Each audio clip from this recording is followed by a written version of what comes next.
tal? Muy buenas noches. Una vez más, muy bienvenidos sean ustedes a nuestra sesión mensual del COPEME, que es el Colegio de Otorrinolaringología y Cirugía de Cabeza y Cuello Pediátricas de México. Yo soy la doctora Nuria Boronat, presidenta actual del colegio, y bueno, quiero comentarles que el día de hoy tenemos una sesión súper interesante en el marco de este curso que estamos haciendo mensualmente de urgencias en otorrinolaringología para médicos de primer contacto, en el cual contamos con la colaboración de la Asociación Nacional Mexicana de Urgencias y Emergencias Pediátricas, a quienes les agradecemos mucho su participación y su entusiasmo. Y bueno, para coordinar la sesión el día de hoy tenemos la presencia del doctor Blas Sánchez Reyes, que, bueno, es miembro de COPEME, es uno de los miembros del comité académico de COPEME y es pues ya muy conocido por todos en el ámbito de la otorrinolaringología pediátrica. El doctor Blas Sánchez estudió la carrera de médico cirujano en la Universidad Veracruzana, hizo la especialidad de otorrinolaringología y cirugía de cabeza y cuello en el Hospital de Especialidades del Siglo XXI en el IMSS. Hizo una segunda especialidad en otorrinolaringología en la UMAE Pediatría del Siglo XXI y tiene varios diplomados, un diplomado en cirugía de nariz y senos paranasales y estética facial, avalado por la UNAM, otro en gerencia de hospitales, gerencia y administración de hospitales, avalado por la UAP, tiene un diplomado de directivo a líder por la Universidad Nacional del Estado de Puebla, profesionalización docente por el Instituto Mexicano del Seguro Social, y un diplomado latinoamericano de laringología, fonocirugía y reconstrucción de la vía aérea, avalado por el Colmelif, que realizó en el 2021.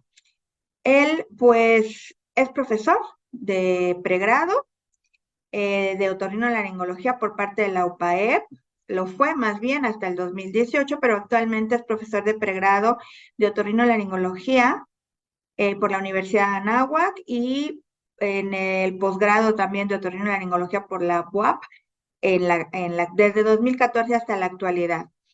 Ha impartido numerosos cursos y, bueno, ha sido secretario del Colegio de Otorrinolaringología y Cirugía de Cabeza y Cuello del Estado de Puebla, vicepresidente del Colegio de ORL y CCC del Estado de Puebla también, presidente de este mismo colegio, vocal, secretario y, bueno, actualmente es otra vez secretario de este mismo colegio en el ciclo 2023-2024. Pertenece a la Sociedad Mexicana de Otorrinolaringología y Cirugía de Cabeza y Cuello, pertenece al COPEME, es miembro de la Asociación Interamericana de Otorrinolaringología Pediátrica, al Colegio de Otorrinolaringología y Cirugía de Cabeza y Cuello del Estado de Puebla y es también socio fundador de este colegio y está certificado por el Consejo como otorrinopediatra y como otorrinolaringólogo y cirujano de cabeza y cuello. Muchísimas gracias, Blas, por aceptar con tanto entusiasmo coordinar esta sesión que versa sobre Stidor, que además es una sesión interactiva. Vamos a tener casos clínicos, vamos a tener la participación de un otorrino de COPEME, que ya nos ha ayudado en otras ocasiones, y también del doctor Álvaro Pacheco, que es un otorrino muy reconocido, chileno, y que le encanta hacer cosas interactivas para que sean las sesiones más dinámicas. Y bueno, todos vamos a aprender muchísimo en esta sesión, estoy segura. Recuerden que damos puntos para la recertificación en otorrinolaringología, en pediatría y en medicina general a nuestros socios. Visiten nuestra página, estamos para servirles. Nos vemos en la sesión de preguntas y respuestas. Hasta luego. Hola, muy buenas noches. Gracias, doctora Boronat, por la presentación. Agradezco también a ustedes por estar aquí con nosotros, participando en esta sesión, en esta parte de este taller de urgencias en otorrinolaringología pediátrica, y en especial en este tema que se va a brindar hoy, 24 de agosto. Vamos a hablar sobre estridor y dificultad respiratoria, y para ello tenemos tres invitados muy especiales que nos van a ilustrar aquí con mucha información. Van a ver que va a ser muy, muy valioso.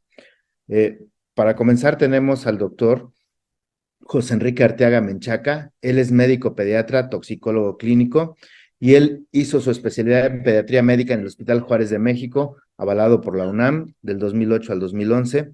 Posteriormente hizo un posgrado de alta especialidad en toxicología clínica en el Hospital Juárez de México, avalado también por la UNAM, y un diplomado en ecografía en áreas críticas en la Universidad de Culiacán. Él aprovecha este diplomado para utilizar esta herramienta en el área de urgencias. Él está en un área de urgencias, y entonces aprovecha esta herramienta para poder evaluar la vía respiratoria, para poder evaluar a veces las intubaciones y las condiciones pulmonares que puedan presentar los pacientes pediátricos.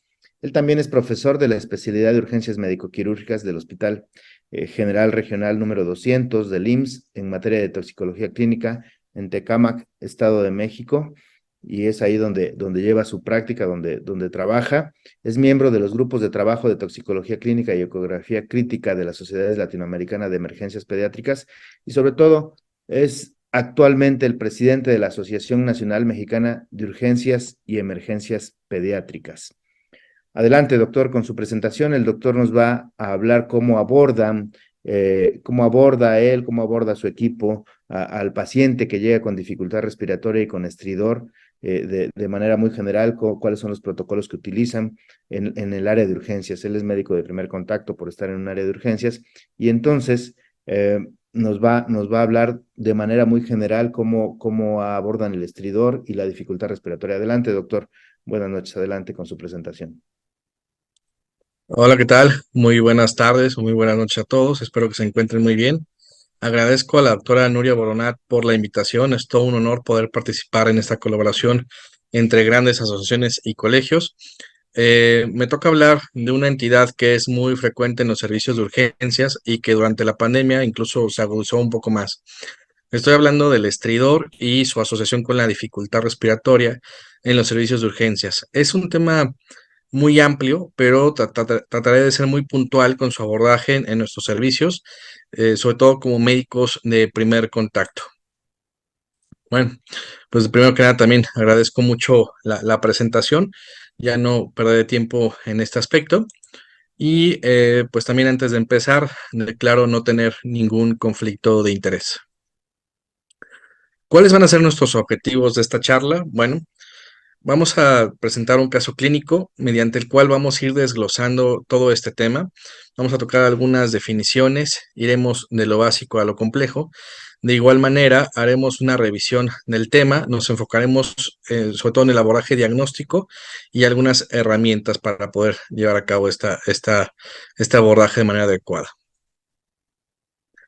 Les presento el caso de un paciente preescolar de 4 años de edad, el cual llega a los servicios de urgencia procedente de su domicilio por presentar deterioro clínico, fiebre, la cual alcanza un pico máximo de 38.5 grados, inicia por la madrugada y pues se va deteriorando, presentando dificultad respiratoria moderada, alteración de estado de conciencia, somnolencia y una importante afectación del estado de alerta.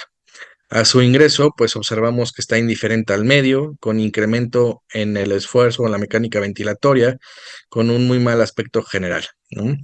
Como datos agregados, pues había iniciado hace 2 días con un cuadro catarral y pues al momento de su ingreso, pues nosotros procedemos, como habitualmente lo hacemos, se hace en el área de triage una evaluación inicial, ¿no?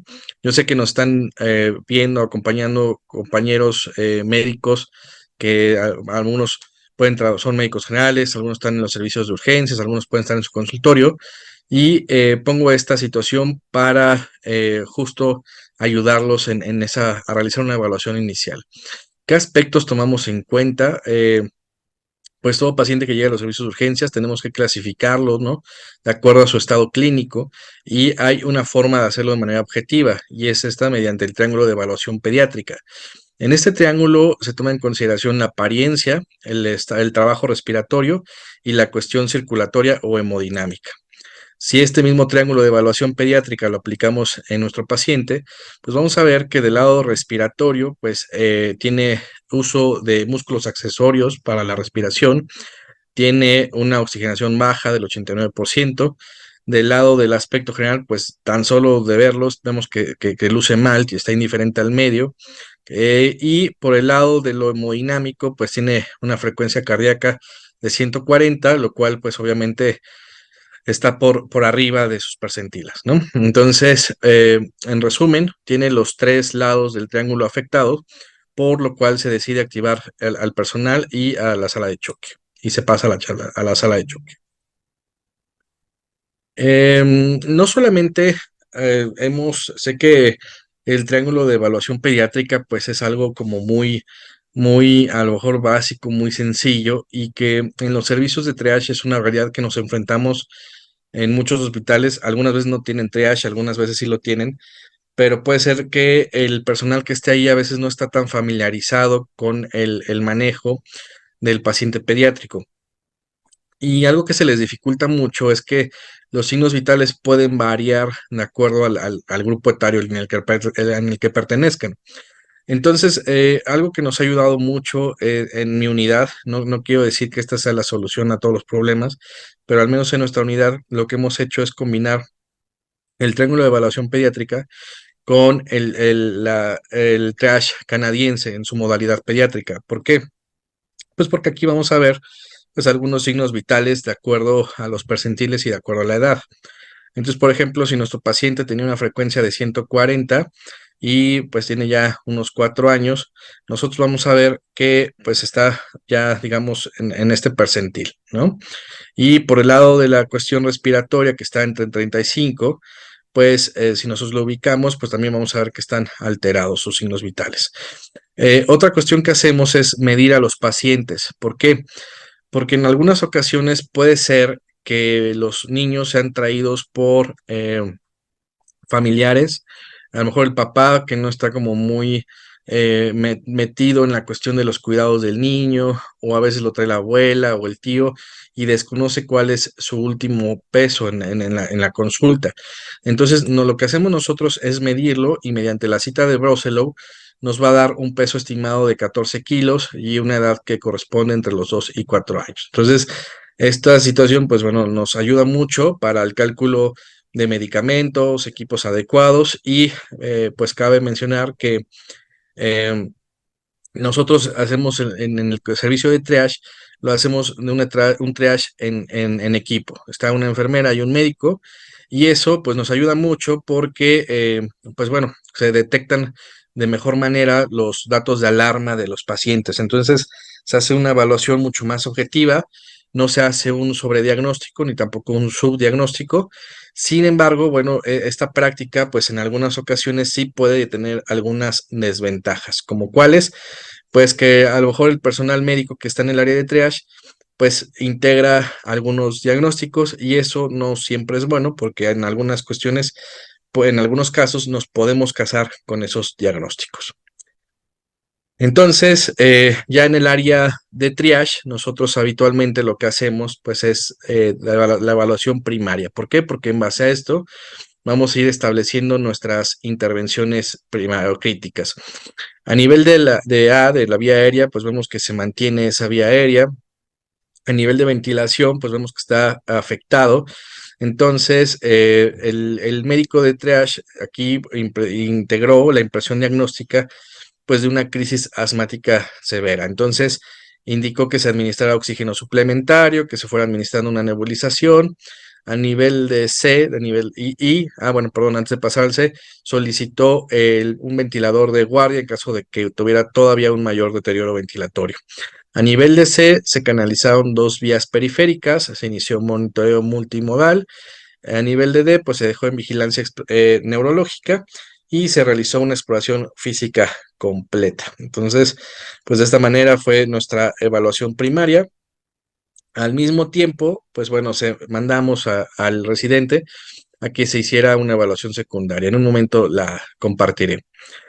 ¿Qué se hace? Pues en base a lo anterior, se categoriza como un preescolar con peso y talla adecuados para la edad, una obstrucción de vía respiratoria baja, probar una crisis asmática, y a descartar un paciente con neumonía. Al paciente se le da un manejo, ¿no?, que consistió en oxígeno y broncodilatador nebulizado, y se revalora. ¿Qué se observa? Que persiste con dificultad respiratoria pues de moderada a severa. El paciente persiste con desaturación, persiste con estado de alerta.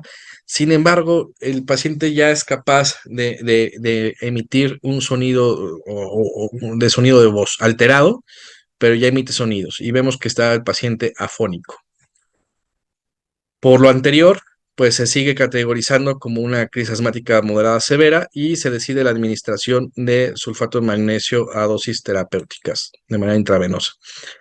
Para esto ya se había integrado ya teníamos algunos antecedentes, regresa el residente con los resultados de esta evaluación secundaria. Los signos vitales pues son los que vemos ahí. Nos comenta que no tiene alergias, niega el antecedente de ingesta crónica de medicamentos, no tiene antecedentes patológicos, su último alimento fue 6 horas previas a su ingreso y pues eventos previos negados, ¿no? Entonces, quiero comentar que habitualmente mandamos al residente o al médico en formación y a realizar este tipo de interrogatorio sample y pues muchas veces no se realiza de manera muy adecuada, a pesar de que es una práctica pues muy común. Quiero yo decir que en este caso pues fue lo contrario, la verdad es que lo hizo muy bien y nos comenta que había iniciado su padecimiento 2 días antes con un cuadro cataral caracterizado por rinorrea, estornudos, que posteriormente había tenido fiebre sin predominio de horario, con un pico máximo de 38,5, había sido manejado de forma eh, convencional con paracetamol a dosis terapéuticas. Sin embargo, que el día de hoy por la madrugada había iniciado con tos, la cual en un inicio había sido seca, esporádica, posteriormente en accesos, la cual evolucionó a una tos traqueal, emetizante en 2 ocasiones, disneizante, nauseanosante y acompañado de somnolencia, con indiferencia al medio e incremento en la mecánica ventilatoria. Entonces, bueno, ya con lo anterior y tomando en cuenta que este paciente nos había llegado justo pues ya por terminando lo que era el pico de la pandemia, pues se integra un diagnóstico de una laringitis, ¿no? De una laringotraqueitis. La realidad es que nosotros hemos visto a lo largo de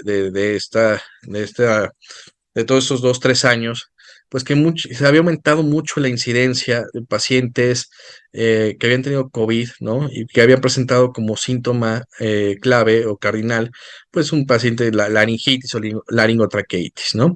En base a lo anterior, pues bueno, en nuestra unidad, afortunadamente, en algunos turnos contamos con el apoyo también de cuestiones de algunas herramientas, ¿no? Como cuáles, pues bueno, el ultrasonido. Entonces a este paciente se le hizo un ultrasonido pulmonar en el cual pues pongo aquí, vemos el tejido celular subcutáneo sin alteración, vemos las costillas, el músculo intercostal, lo voy a poner otra vez, músculo intercostal, esta línea hiperecoica que se ve aquí, que hace este movimiento de sliding, de vaivén, pues es la pleura, nada más que bueno, ¿qué diferencia vemos aquí?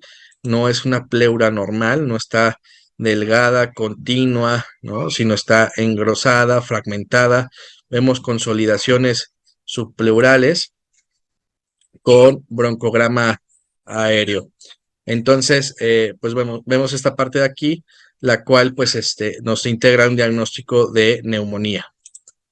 Entonces, esta herramienta pues es mucho más sensible que una radiografía, ¿no? Entonces, y ahí se hace a pie de cama del paciente o también llamado en el sitio de atención. Entonces, la verdad es que es un excelente, muy sensible, muy específica, una excelente herramienta. Con todo, pues se integra diagnóstico de preescolar con peso y talla adecuados, laringitis aguda, ¿no?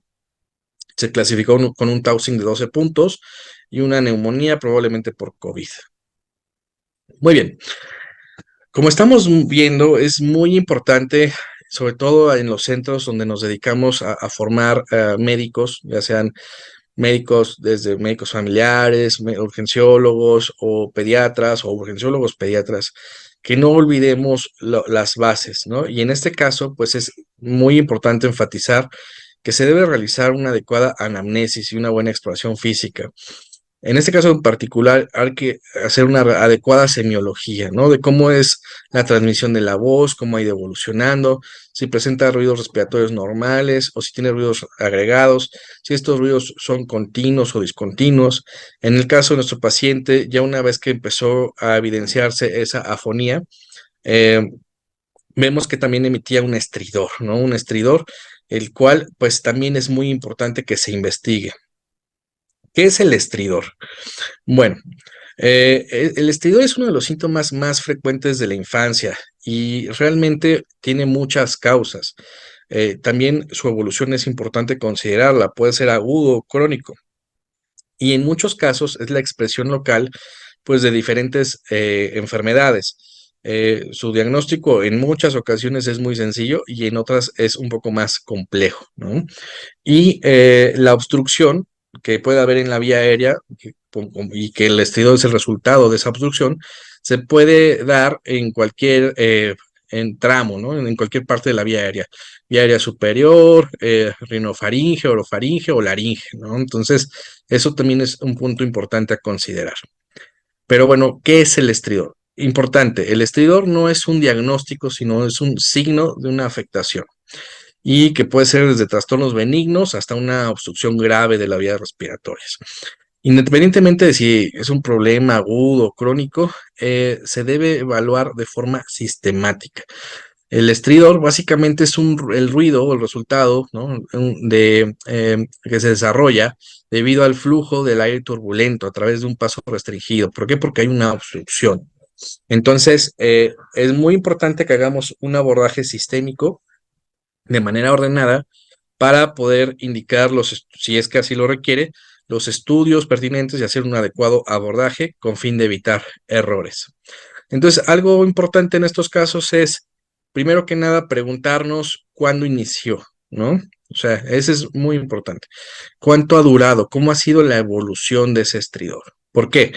Si es un estridor que ha aparecido de manera súbita, sin afectaciones sistémicas como fiebre o dificultad, etcétera, podemos pensar o lo primero que tendremos que sospechar es de un cuerpo extraño en la vía aérea. Eso es muy importante.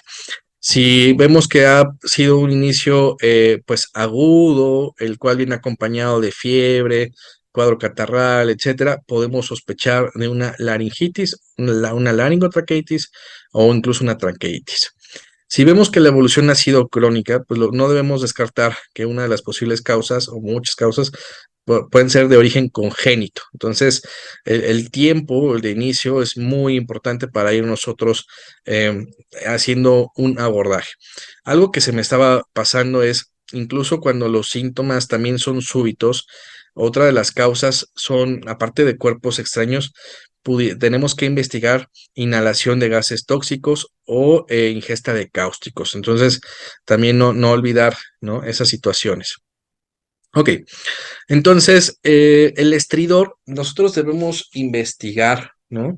En qué fase de la respiración se está dando. Si se da dentro de la fase de la inspiración, si se da dentro de la fase de la expiración o si es bifásico, ¿no? Si el estridor es inspiratorio, muchas veces la obstrucción puede estar a nivel supraglótico, ¿no? Como una laringomalacia, un laringocele, una epiglotitis o un absceso retrofaringio. Si vemos que el estridor aparece en la fase expiratoria, pues la obstrucción de las vías respiratorias es inferior, ¿no? Pudiera ser a nivel subglótico, como una estenosis subglótica, también traqueomalacia o también incluso anillos vasculares.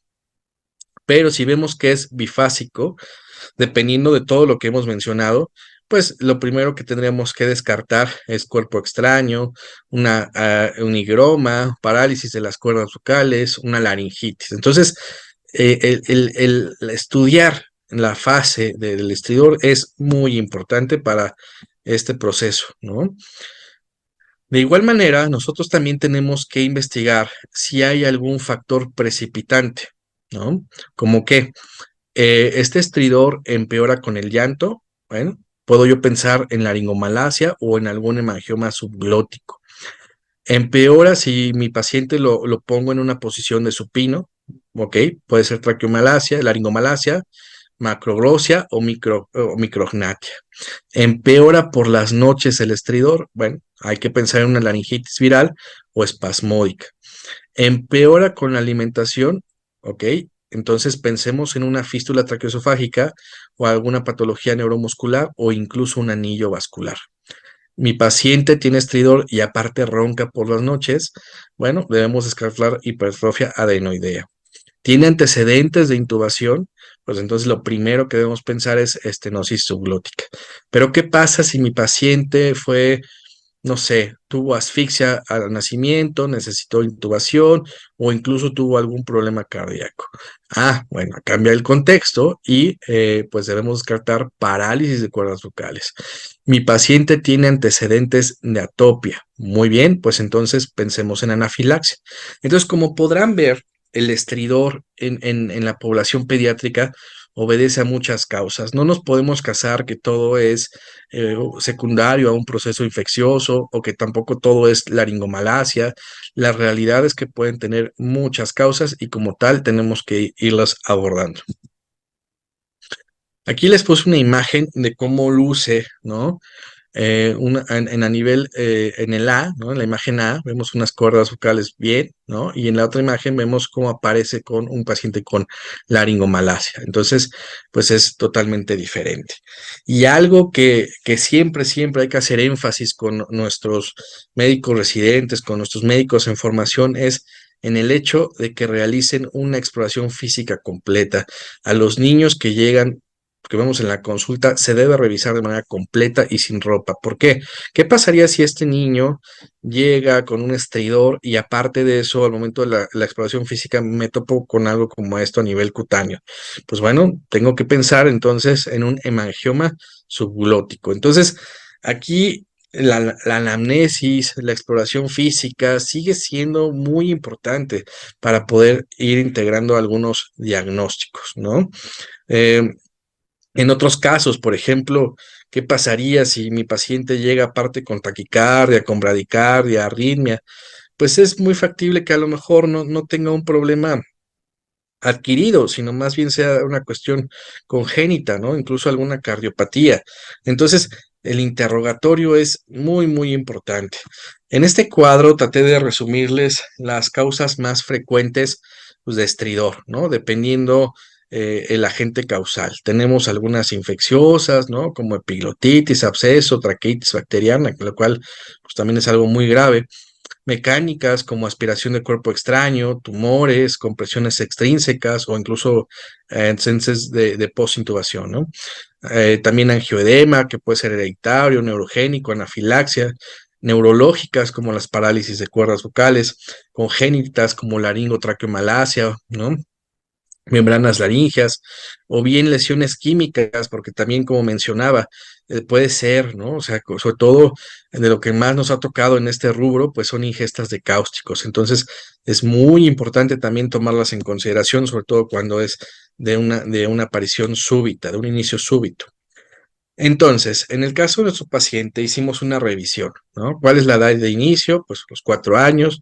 Inició pues de manera aguda, hubo síntomas sistémicos antes, tuvo una progresión hacia una tos traqueal, disfonía, un estridor, el cual había sido inspiratorio. La severidad, pues es importante, ¿no? ¿Por qué? Porque llega con datos de dificultad respiratoria de moderada a severa. No había cianosis, pero sí había un estado mental alterado. Teníamos estos signos asociados, que ya hablamos de ellos. No había algún tipo de asociación con disfagia, reflujo, no había pérdida de peso, y tampoco había variación de los síntomas con el cambio de posición ni nada, ¿no? Entonces, en base a todo lo anterior, pues bueno, se integra, ¿no? Con esta famosa triada de tos traqueal, disfonía y estridor, pues el diagnóstico de una laringitis, ¿no? Una laringotraqueitis. Hay varias formas de clasificarlo, los cuales, pues bueno, ya más adelante se tomarán en consideración. Sin embargo, dos de las más utilizadas a lo largo del tiempo, pues ha sido Towsing, en la cual pues vemos, si tratamos de estadificar a nuestro paciente, pues era un estridor el cual cuando llegó a urgencias estaba ausente, o sea, no tenía. La entrada de aire estaba disminuida tanto que se pensó en una crisis asmática severa. Cianosis, pues no tenía, y ahí llevamos tres y son 6 y 2, 8, y tenía retracciones sí, otros 3 serían 11, y letargio, ¿no? Entonces, entre casi 14 puntos en el Towsing. Y también otra escala que se llega a utilizar es la escala de Wesley. Entonces, aquí, pues bueno, dependiendo la literatura, pero básicamente estas dos escalas nos ayudan a estadificar la gravedad del cuadro de nuestros pacientes. Tradicionalmente se han realizado en estos pacientes estudios radiológicos en proyecciones antero-posterior y lateral de cuello. En el caso particular de los pacientes que tienen esta patología de laringotraqueitis, no son necesarias. El diagnóstico es meramente clínico. Sin embargo, estos estudios pueden ser de utilidad cuando se sospecha de algunas otras patologías, como compresión, como un cuerpo extraño, ¿no? Pudiera ser. Eh, si se realizan o no estudios complementarios va a depender de la sospecha diagnóstica. Por ejemplo, si nosotros tenemos alguna sospecha de compresión vascular, pues podemos mandarle a hacer algún estudio contrastado, como lo que es el trago de bario. Se puede utilizar gastrografín, ¿no? Para, se sospecha de una fístula traqueosofágica. Una videofluoroscopía también es útil cuando se sospecha de traqueomalacia o aspiración de cuerpo extraño. Se pueden mandar a hacer tomografías o resonancias si es que nosotros, por ejemplo, estamos pensando en alguna cuestión de compresión por algún anillo vascular. Broncoscopía de fibra óptica flexible también es útil. Eh, Sin embargo, pues la broncoscopía rígida, pues hasta el momento ha sido el estudio en el cual nos permite una mejor visión de las vías respiratorias, ¿no?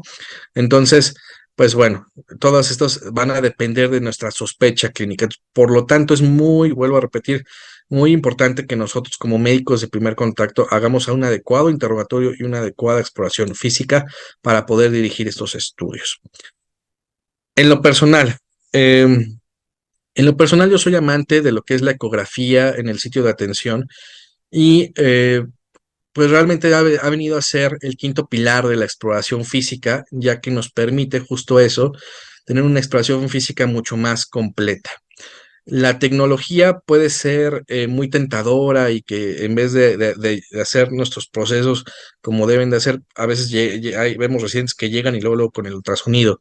No, la realidad es que primero debemos hacer lo básico, interrogar, explorar, etcétera, y o sea, finalmente, como decimos, es el quinto pilar, el pilar de la exploración física. Después de la inspección, la palpación, la ocultación, la percusión, bueno, pues ahora sí vamos a insonar.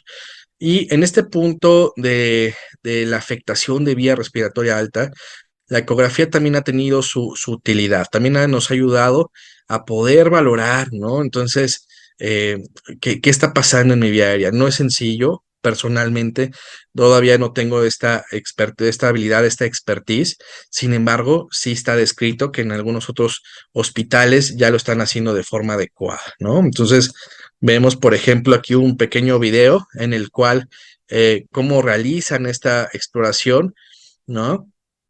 Cómo nos ayudan a diferenciar algunas estructuras. Vemos por ahí cómo diferencian la cuestión de la tiroides, ¿no? La anatomía tiroidea, la carótida, el esófago.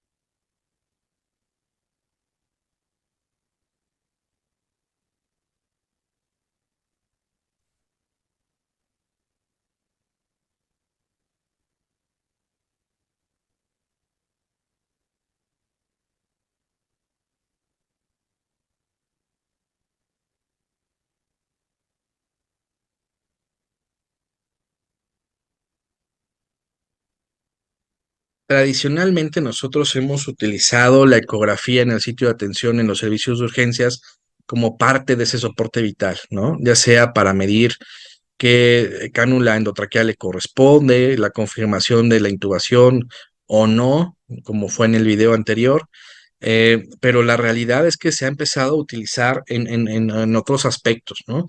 Por ejemplo, la valoración de cabeza y cuello, ya sea cuestiones de adenopatías, También, por ejemplo, malformaciones de la vía aérea pediátrica, también se ha estado llevando a cabo, ¿no? Por parte justo de compañeros de otorrino.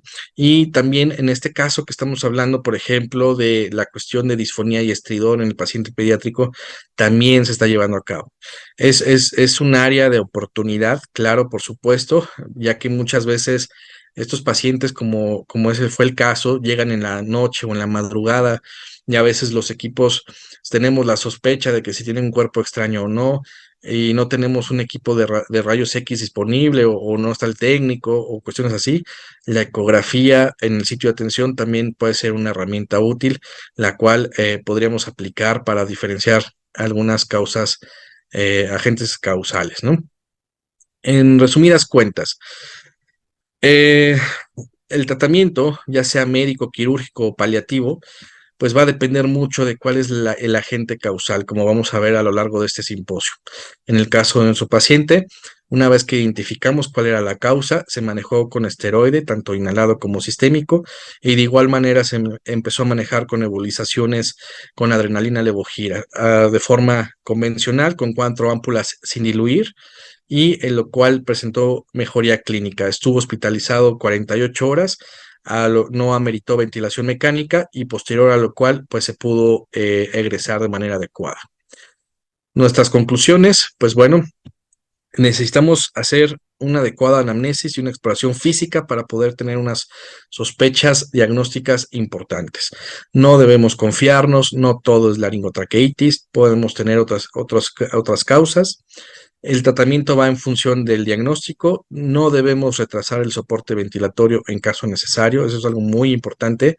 En el caso que presentamos es debatible. Si cuando lo hemos presentado, algunos compañeros nos han dicho, bueno, ¿y por qué no se hizo un abordaje? Eh, ¿Por qué no dio apoyo ventilatorio? Porque este paciente ya tenía. Bueno, le quisimos dar el beneficio de la duda, afortunadamente respondió y yo creo que esa respuesta fue lo que marcó la pauta del por qué no se abordó de esa manera. Pero sin embargo, en caso de contar con él, el manejo debe ser multidisciplinario para poder llegar a tomar las mejores decisiones. Por último, pues bueno, aprovecho la oportunidad para invitarlos a nuestro congreso, 27º Congreso Nacional de Urgencias Pediátricas, el cual se llevará del 15 al 18 de noviembre en el heroico estado de Puebla, en el cual, pues bueno, contaremos también con la participación de la doctora Boronat, dándonos precisamente una plática a base de cuestión de estridor. Pues por mi parte sería todo. Espero quedar pendiente y continúo con las siguientes ponencias. De antemano, muchas gracias y saludos. Agradecemos al doctor por su excelente presentación. Al final de los 3 temas que se van a dar, vamos a tener oportunidad de responder algunas de sus preguntas, sus inquietudes que tengan y algunos de sus comentarios que nos hagan favor de escribir en la sección de preguntas y respuestas de la plataforma. Para continuar con el tema, tenemos ahora a la doctora Elba Carolina Vázquez Rafael. Ella es otorrinolaringólogo y cirujana de cabeza y cuello y es otorrinopediatra. Ella nos va a hablar sobre el estridor supraglótico. Va a platicarnos sobre el estridor supraglótico y cómo lo aborda, cómo lo trata, qué diagnósticos se pueden llegar a obtener del estridor supraglótico. Él es médico cirujano y partero egresada de la Universidad Popular Autónoma del Estado de Puebla en el 2011. Hizo la especialidad en otorrinolaringología y cirugía de cabeza y cuello en el Hospital de Especialidades del Centro Médico Nacional Siglo XXI, obviamente también avalada por la UNAM. Posteriormente hizo una subespecialidad en otorrinolaringología pediátrica en el Hospital Infantil de México, Dr. Federico Gómez, de marzo 2019 a febrero del 2021, e hizo un diplomado en rinología y cirugía endoscópica de nariz y senos paranasales, avalado también por la UNAM. Está certificada por el Consejo Mexicano de Otorrinolaringología y Cirugía de Cabeza y Cuello y realiza su práctica privada en el Hospital Ángeles, Clínica Londres de la Ciudad de México y es médico del staff del Grupo Star Médica. Adelante, doctora, con su presentación. Hola, yo soy la doctora Carolina Vázquez Rafael, soy otorrinopediatra. Vamos a iniciar hablando sobre el estridor supraglótico y glótico, ¿de acuerdo? Bueno, entonces vamos a definir qué es el estridor. El estridor es el sonido respiratorio de tono alto variable que nos va a dar un signo, nos va a representar un signo de obstrucción de las vías respiratorias superiores, ¿de acuerdo? Y este se va a producir cuando el flujo del aire dentro de la vía aérea deja de ser laminar y se convierte en turbulento por pasar sobre una zona estrecha. Y esa zona estrecha va a ser el sitio de la lesión de la vía aérea, ¿de acuerdo? Entonces, es muy importante saber el tipo de estridor porque dependiendo del tipo de estridor es lo que nos va a sugerir el sitio de afección dentro de la vía aérea. Entonces, por ejemplo, un estridor inspiratorio nos va a hablar de alguna patología tanto supraglótica o glótica sobre las cuerdas vocales o sobre el epiglotis, ¿de acuerdo? Un estridor bifásico nos va a hablar de alguna patología tanto en cuerdas vocales como en la subglotis y un estridor expiratorio nos va a hablar de una patología traqueal o bronquial. Entonces, en base a esto, vamos a ir descartando o haciendo un diagnóstico diferencial. Es muy importante recordar que la anatomía laringea en lactantes y en niños es diferente a la del adulto y tiene condiciones anatómicas y fisiológicas propias tanto de los lactantes como de los niños, o sea, de la edad. Y esta se va a ver reflejada en mayor compresibilidad dinámica, mayor resistencia al flujo aéreo, menor calibre de la vía aérea y menor capacidad retráctil del pulmón. Todo esto nos va o se va a reflejar en que por mínima que sea la obstrucción o por muy poco que se pueda llegar a obstruir el flujo de la vía aérea, va a repercutir en la calidad respiratoria, en la calidad de aire que entra a esta vía, ¿de acuerdo? Entonces se dice que por 1 milímetro de vía aérea obstruida que tengamos, por ejemplo, en un neonato, casi obstruye el 75% de la vía, ¿de acuerdo? Entonces es importante conocer esto porque de esto va a depender también la urgencia con la que tengamos que atender y dar tratamiento a cada paciente. Entonces es importante en cuanto a la valoración clínica interrogar el momento de aparición del estridor. Si fue al mes, a los 2 meses, a la semana, a los 3, 4, 5 años, porque la edad o el inicio del estridor prácticamente nos va a hacer el diagnóstico o las patologías que puedan estarse presentando, ¿de acuerdo? Es importante conocer si es continuo o si es intermitente, es decir, nos puede decir la mamá, es que aumenta cuando llora, aumenta cuando come, aparece únicamente cuando está llorando o cuando está durmiendo. Entonces, en base a eso vamos a ver también los tipos de patologías que presenta cada una. O es continuo, o sea, desde que empezó no ha terminado, o sea, no ha parado de aparecer el estridor, ¿de acuerdo?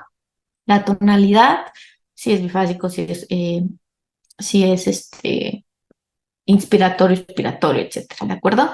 Si hay o no dificultad respiratoria, si aumenta o si dificulta la alimentación, ¿de acuerdo? Y el tipo de llanto que presente el niño. También de esto va a depender, por ejemplo, lo vamos a ver más adelante, pero en parálisis de cuerdas vocales, es que no tiene llanto, es un llanto afónico, ¿de acuerdo? En cuanto a las causas supraglóticas, la más común es la laringomalacia, ¿de acuerdo? Que es la causa de estridor más común en recién nacidos. Se presenta del 45 hasta el 75% y va a estar determinada la etiología por 3 teorías, que se las pongo acá. Puede ser por un déficit control neuromuscular, puede ser por un reflejo abductor de la laringe, estas son teorías, en realidad no hay nada comprobado, o por una inmadurez de la vía respiratoria. Entonces, esto se va a reducir o a resumir en que va a haber una alteración anatómica en donde la epiglotis va a tener forma de omega, va a ser muy, muy estrecha y va a ser colapsable con los pliegues ariepiglóticos que van a estar acortados, ¿de acuerdo? Y a su vez va a haber una mucosa aritenoidea muy redundante que colapsa toda la vía aérea y va a haber flacidez exagerada de estas estructuras supraglóticas y va a causar el estridor o el colapso del mismo durante la inspiración. Por eso es que es un estridor inspiratorio, ¿de acuerdo? De acuerdo, en este video vemos una nasofibrolaringoscopía en donde vemos la epiglotis en omega, es una epiglotis en forma de U, casi semicerrada, los pliegues ariepiglóticos recortados, la mucosa aritenoidea muy gordita o redundante, y les voy a poner el sonido característico de la laringomalacia, ¿de acuerdo?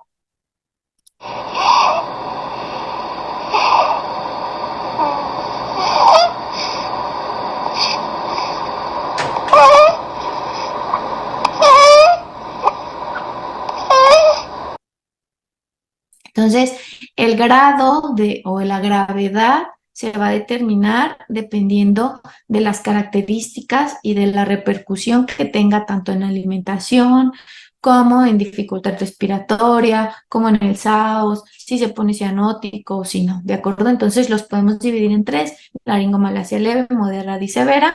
La laringomalacia leve y moderada básicamente se tratan igual, y la laringomalacia severa, que es casi el 5% de los pacientes, terminarán en un tratamiento quirúrgico, ¿de acuerdo?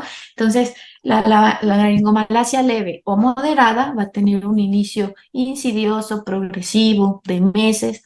Va a haber dificultad respiratoria mínima, va a ser un estridor intermitente, va a aparecer más durante el llanto, la alimentación o cuando se agitan, pero el paciente va a tener un peso adecuado, va a haber una ganancia ponderal mes con mes, no va a haber dificultad para la alimentación, no va a haber restricción en el crecimiento, no va a haber cianosis, no va a haber desaturaciones, o si se llegan a presentar estas desaturaciones van a ser mínimas o muy ocasionales, ¿de acuerdo? Eh, y no va a tener mayor comorbilidad. Recordemos que la laringomalacia se asocia muchísimo a reflujo, entonces, como vamos a ver más adelante, el tratamiento va a ser en base a eso, ¿de acuerdo? Y la laringomalacia severa, a diferencia de las otras, pues va a ser un inicio muy temprano, en la primera semana de vida, y va a ser progresiva, va a haber una insuficiencia respiratoria en donde vamos a ver tiraje intercostal, retracción supraesternal, disociación tóraco-abdominal, aleteo nasal, todos los datos que ya vimos de dificultad respiratoria los van a presentar, ¿de acuerdo?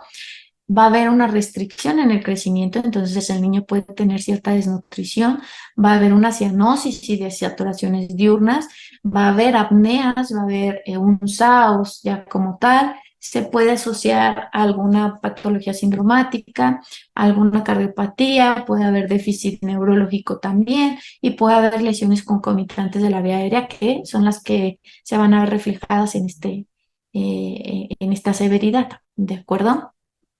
Para el tratamiento, pues tenemos un algoritmo que lo vamos a presentar aquí, en donde la laringomalacia leve, como ya vimos que no hay otros síntomas asociados, va a ser necesaria siempre la laringoscopía para el diagnóstico, pero es una fibronasolaringoscopía que podemos hacer, nasofibrolaringoscopía, que podemos hacer aquí en consultorio cuando el paciente no está grave, cuando el paciente no hay repercusión en la respiración, es decir, no está desaturando, no está con datos de insuficiencia respiratoria al momento de la exploración. Podemos hacer el diagnóstico aquí en consultorio con una nasofibrolaringoscopía, en donde pues vemos la imagen que ya mostré previamente, ¿de acuerdo? Entonces, ahí el seguimiento va a ser una evaluación clínica mensual. Vamos a hacer modificaciones en la alimentación con espaciamiento de tomas, hay que espesar un poquito la fórmula si es que toma fórmula, y siempre hay que insistirles en la posición vertical durante la alimentación a los padres, ¿de acuerdo? En la laringomalacia moderada vamos a hacer una terapia de supresión ácida con un inhibidor de bomba de protones. Va a haber alimentación complementaria si es que hay disminución de peso o hay repercusión en el crecimiento, y en ciertos casos es importante la evaluación de la deglución, porque recordemos que se asocia mucho también a reflujo, entonces hay veces que hay hernias hiatales, etcétera, que pueden complicar un poquito más la situación, ¿de acuerdo? Y en la laringomalacia pues grave es necesaria así hacer una laringoscopia directa, esa ya es en quirófano, para valorar y para realizar una supraglotoplastía, ¿de acuerdo? Que es el tratamiento quirúrgico, solamente recordemos que es en el 5% de los pacientes. De acuerdo, entonces en el CRUB pues es un inicio agudo de origen viral, ¿de acuerdo? Se presenta más en los niños de 3 a 6 meses, en mayores de 1 año. Es un inicio súbito, pues porque es un proceso infeccioso en donde hay una inflamación de la laringe, faringe y tráquea. Y pues el niño llega con esta trea característica de disfonía, de tos traqueal y de estridor, ¿de acuerdo? Ahorita lo vamos a escuchar, pero el tratamiento es a base de esteroides orales y también hay que dar nebulizaciones con epinefrina racémica, ¿de acuerdo? Aquí lo vamos a escuchar, que es una tos característica en foca.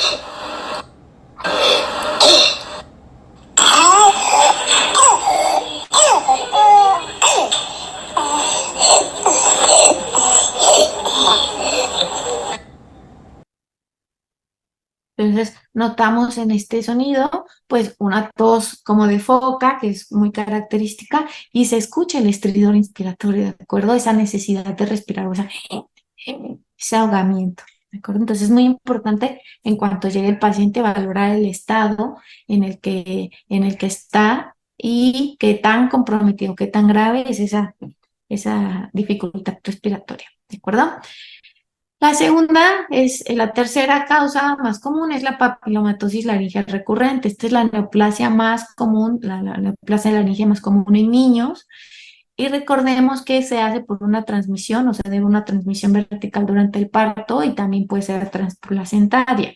Inicia típicamente con ronquera o con una disfonía que es progresiva, ¿de acuerdo? Cuando ya repercute en el calibre de la vía aérea, va a tener o va a ocasionar un estridor, que este puede ser bifásico, puede ser al inicio inspiratorio y convertirse en bifásico, y es progresivo, ¿de acuerdo? Entonces, es más común en niños entre 3 y 4 años por el tiempo de progresión. Sin embargo, hemos tenido niños más pequeños en donde está comprometida 100% la vía aérea. Muchas veces va a depender qué tan progresivo, qué tan grave sea la patología por el tipo de BPH que está produciendo la enfermedad, ¿de acuerdo? O que también es importante saber la cantidad de obstrucción que hay por las lesiones de papiloma dentro de la vía aérea, ¿de acuerdo? Entonces, para esto es también súper importante realizar la nasofibrolaringoscopía para ver el grado de obstrucción y el grado de invasión de los papilomas sobre la vía respiratoria. Si solo cubre las cuerdas vocales, si hay lesiones supraglóticas, si hay en subglotis, si hay en tráquea. De eso depende la gravedad o la severidad de la patología, ¿de acuerdo? El tratamiento de esto, pues evidentemente es quirúrgico, hay que quitar esas lesiones, hay que permeabilizar esa vía respiratoria. Es importante también que a los niños les den se les aplique la vacuna del VPH para disminuir la gravedad, ¿de acuerdo? La epiglotitis también es un proceso agudo en donde va a haber fiebre, irritabilidad, disfagia, disfonía y disnea. De acuerdo al estridor, empieza un poco tardío la enfermedad y eso es por progresión de la enfermedad. Y vamos a ver súper característico en la exploración física del niño que está muy ansioso, que no se quiere parar, que prefiere estar sentado, echado hacia adelante, en donde no quiere comer, en donde viene con datos de dificultad respiratoria franca, ¿de acuerdo? En ellos no está indicado hacer una nasofibrolaringoscopía de inicio, es preferible hacer una radiografía en lateral de cuello, en donde vas a ver el signo del pulgar, pues porque si hacemos la nasofibrolaringoscopía y trae dificultad respiratoria, yo eso lo puedo espasmar y entonces se complica, ¿de acuerdo? Entonces vamos a escuchar el estudio característico.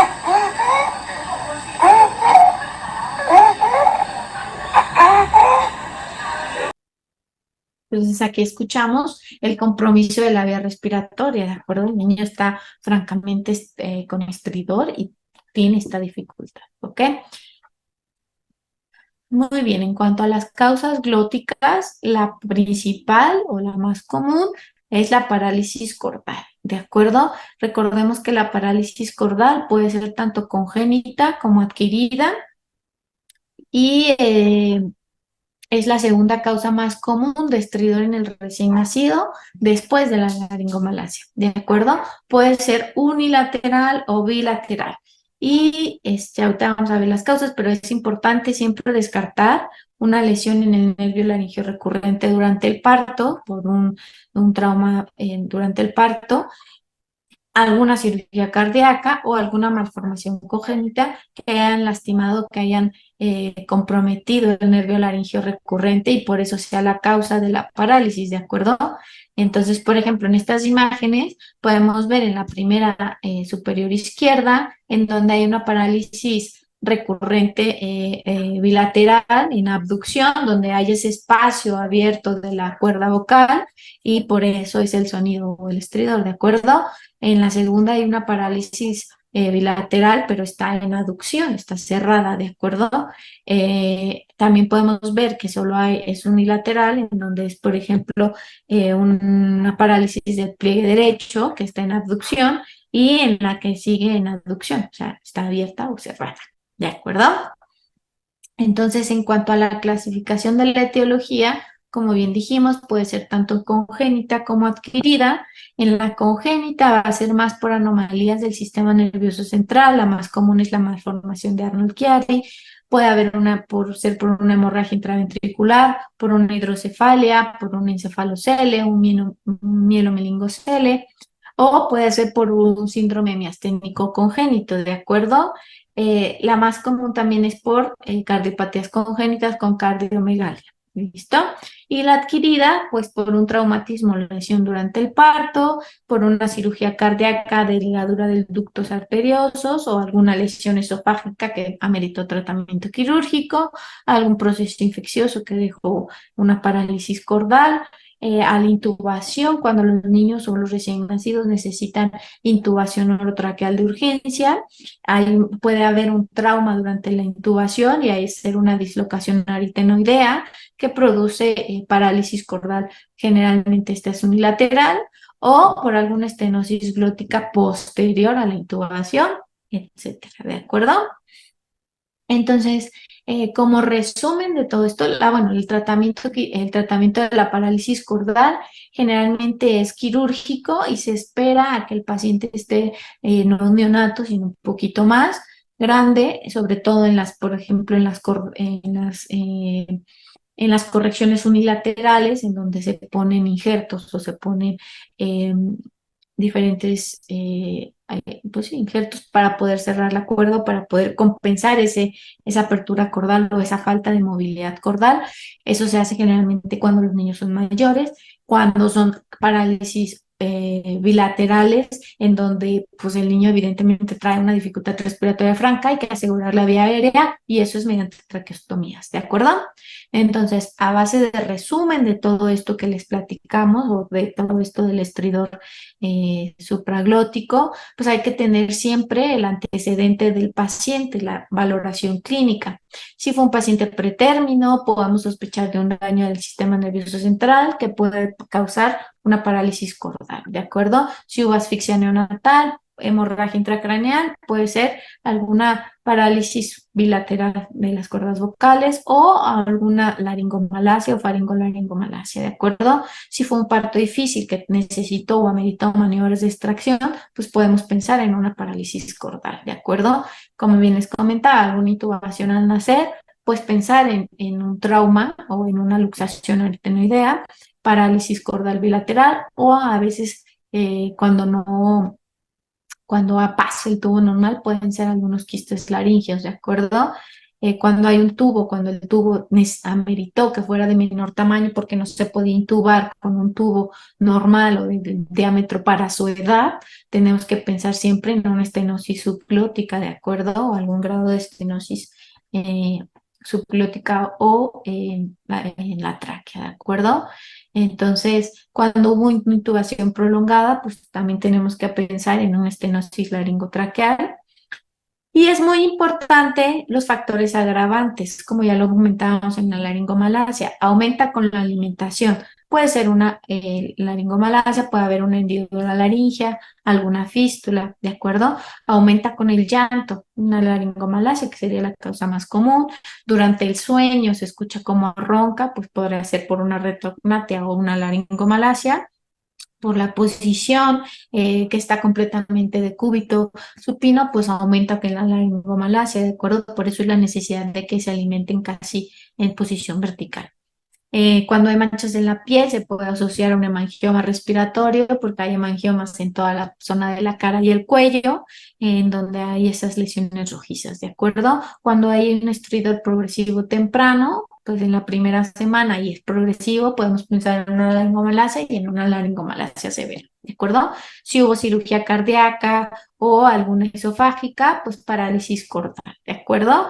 Entonces, esto es como a base de resumen de todas las patologías que pueden causar un estridor supraglótico, pero es súper importante que ustedes recuerden que lo más importante al momento de la valoración es el grado de dificultad respiratoria que trae el niño. En base a eso hay que ameritar o ver la necesidad de tratamiento de urgencia, es decir, asegurar su vía aérea siempre por el grado de dificultad respiratoria. Los niños recordemos que necesitan muy poquito para obstruirse al completo, ¿de acuerdo? O para hacer una repercusión grave.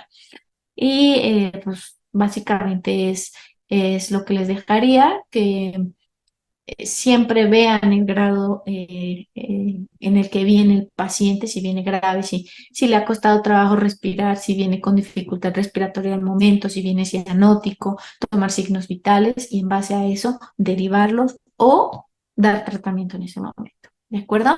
Si tienen dudas, adelante. Y si no, pues muchas gracias al comité por el espacio para presentarles esta plática. Agradecemos a la doctora su excelente presentación y ahora, para culminar, tenemos a un médico muy entusiasta que le encanta la enseñanza. Él es profesor de pregrado y de posgrado en su país. Él es el doctor Álvaro Pacheco Tejerina. Él es otorrinolaringólogo y otorrinolaringólogo pediatra. Él se dedica mucho a la vía aérea, a la vía aerodigestiva. Entonces, es un entusiasta del manejo, participa en varios grupos a nivel mundial y siempre es de los profesores que cuando uno tiene una duda, uno puede acudir a través de los grupos de WhatsApp y siempre está para apoyar. Yo lo he notado pues en el transcurso de estos últimos años. Agradecemos, doctor Álvaro Pacheco, su amable participación. Él es médico cirujano por la Universidad de los Andes, especialista en otorrinolaringología, y él es también otorrinolaringólogo pediatra. Es jefe de la unidad de otorrinolaringología del Hospital Luis Calvo Maquena en Santiago de Chile. Es director del equipo aerodigestivo del Hospital Luis Calvo Maquena. Es también miembro del equipo de vía aérea de este mismo hospital. Es miembro del equipo de malformaciones craneofaciales y cirugía plástica del Hospital también Luis Calvo Maquena. Otorrinolaringólogo en la Clínica Universidad de los Andes y Clínica Indisa, y es miembro del Membership Committee de la Aerodigestive Society de Estados Unidos. Es docente de pregrado y posgrado en la Universidad de Chile y su área de investigación, tiene varias publicaciones obviamente, es la cirugía de vía aérea pediátrica. Adelante, doctor, con su presentación. Y al final de esto, bueno, pues tenemos la sección de preguntas y respuestas.